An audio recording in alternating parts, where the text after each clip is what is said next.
It's a slow news day, as you may have noticed. And we have this story breaking. CNN has rehired Brian Stelter as chief media analyst.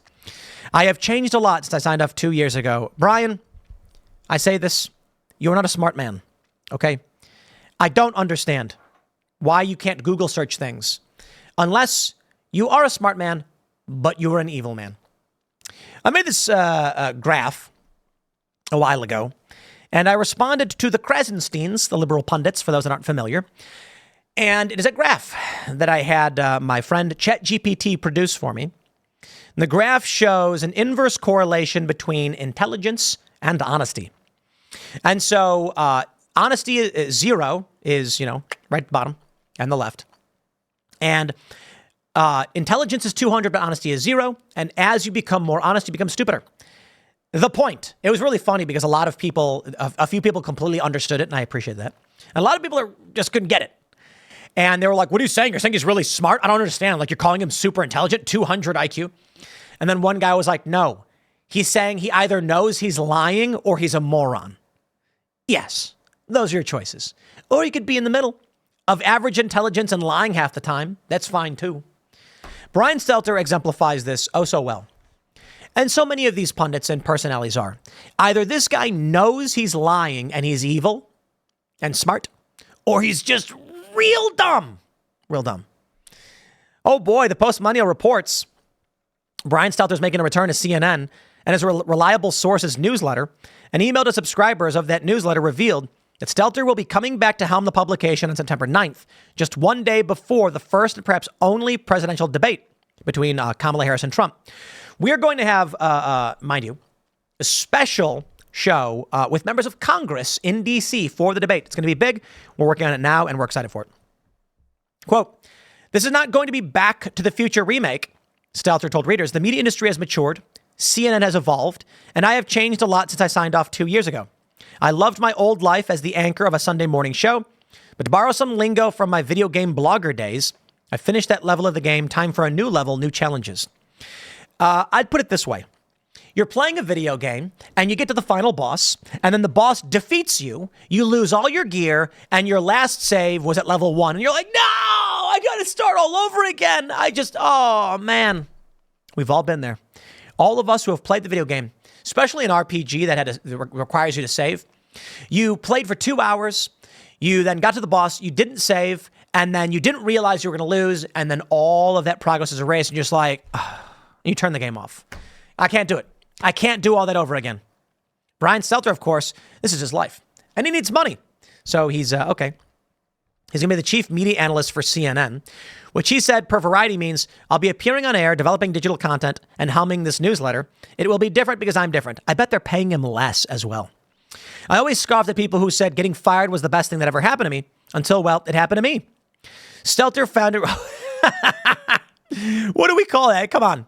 He gets fired and he's like, people, I always scoffed at people who said getting fired was the best thing that ever happened to me until it happened to me. And then when they offered me my job back, I came running for it.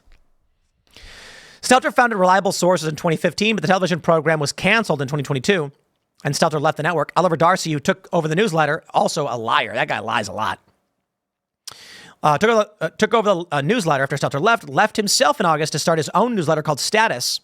Stelter was let go under the leadership of Chris Licht, who took over for Zucker after he was removed from his position, but then was himself removed and replaced by Mark Thompson, who previously worked with the New York Times as well as the BBC. Talk about a failed network. Absolutely failed network. Here you go. Deadline. Cable news network sees August ratings bump from 2024 campaign, but viewership is still well below the last presidential cycle. Well, I got to tell you, here's what matters. Here's why I'm talking about old Brian Stelter. Donald Trump reveals the podcast that Barron loves. He's a big fan. Trump revealed his son Barron as a regular watcher of Theo Von's podcast this past weekend during a sit-down with the host that aired last night. Just before the interview started, Trump told the comedian that his youngest son, Barron, 18, is a big fan of the podcast. He knows you very well, Barron. Dad, he's big. The interview was filmed at the former president's country club in Bedminster, New Jersey. Trump candidly discussed his family during that chat, and he praised Barron's brains and brawn. He plays golf, soccer. He is very good at soccer. He's a very good athlete, Barron, he told the host. He's getting set to go into the fall. A good college. He's smart guy. He was always a very good student. Smart. He's a smart guy, Trump said. I've heard that too about Barron. Met a few people who know him. They say that Barron is one of the smartest guys politically. I believe it. I do. He's a young guy, but he's now grown up over the past, 8 years. He's a little kid when Trump starts his campaign, and Barron witnesses all of these things, all of the things he knows not to be true. He's forced to learn about this. I think Barron's going to be a major political force. We'll see. One person I talked to who knew him said that Barron wants to focus on building a life for himself, establishing a career and an expertise before he gets involved in major public endeavors and things like that. I think that is very, very intelligent. But here's the main point. Barron's talking to Donald, talking to the big guy, the boss, they call him, about what shows to go on.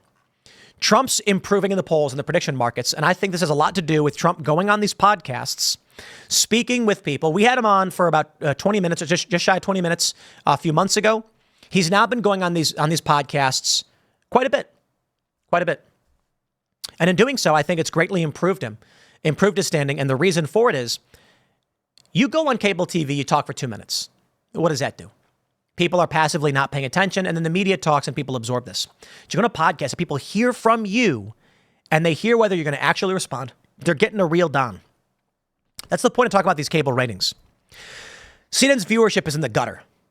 Take a look at this. This is nuts. Cable news networks continue to see ratings bounce in August. Well, it's not necessary. I don't think the campaign is driving this. Ratings always jump up after summer. People are now going back inside. When it's really hot out or raining, you'll see your ratings go up. I love this. I love watching it was in the early days of YouTube. You had a lot of people who would be like, I put up a video and it's being shadow banned. There's no viewers on it. I remember I made a video. My podcast, the youtube.com/Timcast podcast, used to get around like 300 to 500,000. It's half an hour long views on YouTube. And we switched things up. That channel now is the Culture War Podcast Clip channel, which we'll put more stuff on it, eventually in the future. 1.35 million subscribers. Channel still grows, but now it's just clips from the Culture War, so it's mainly focused on cultural issues. And we had the Culture War on there for a while, and even that show is doing really, really well, but once a week. And I forgot where I was going with that. But the point is, I used to do this show, and the ratings we got on these podcasts rival that of cable news in the key demo. And that's massive. Absolutely massive. Oh, yeah, I remember my point. I got off on a tangent. But I remember one day I put up an episode and the viewership was really low. It was like 100 and something thousand.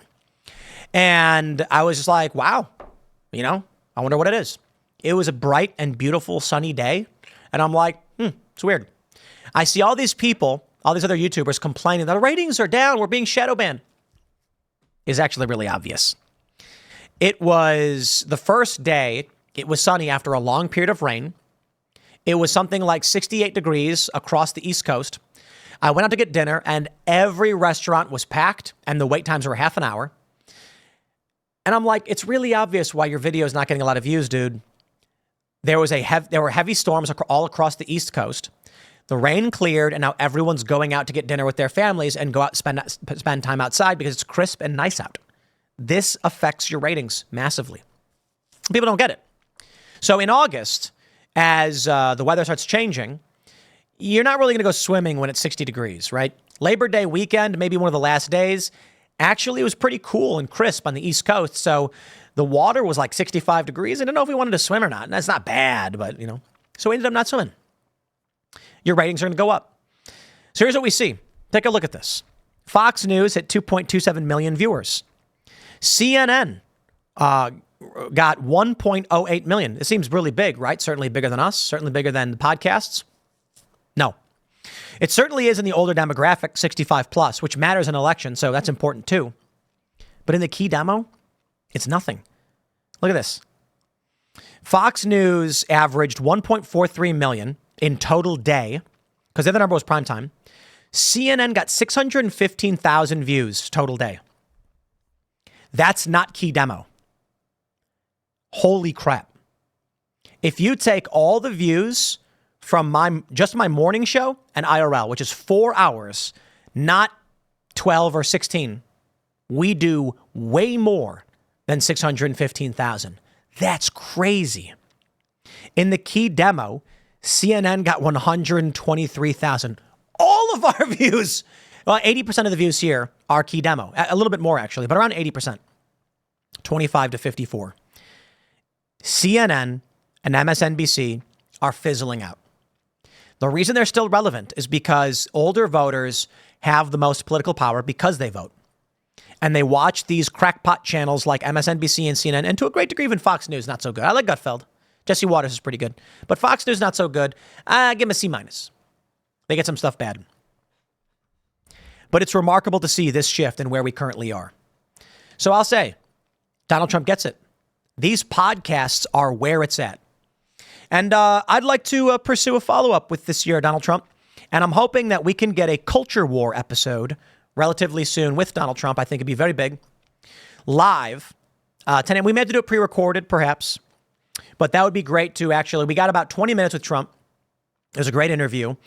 Asked a few key questions, and then he had to go speak to the Libertarian Party. We were supposed to get a half an hour, but these things happen.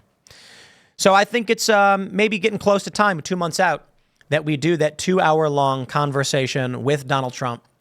And I think it'll be very, very interesting. A lot of questions for the guy. He's willing to answer them in a sit-down 2-hour-long show with all these with these other guests. I think it's time we do this. And Theo Von's great. Trump is going on these podcasts because they reach regular people. I'd like to bring a more independent, moderately minded, but very politically esoteric conversation with Donald Trump and just talk. But I think it'd be pretty good if we did the culture war with more than just me. I don't know that I'd want to do a straight sit down with Donald Trump. And the reason for that is if I were to sit down just with him for 2 hours, we'd get into huge political discussions. I'd ask him a lot of questions about foreign policy. And ultimately, I think the end result would break down into general questions about life and business. So I think it'd be good if I had another person with me so that we can have another perspective on various issues. But we'll see. We'll see how it goes.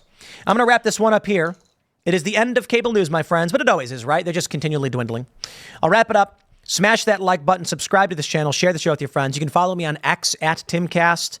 Become a member at timcast.com. Go to timcast.com right now. Click join us, become a member, support our work, and we'll see you all tonight at youtube.com/TimcastIRL. Thanks for hanging out.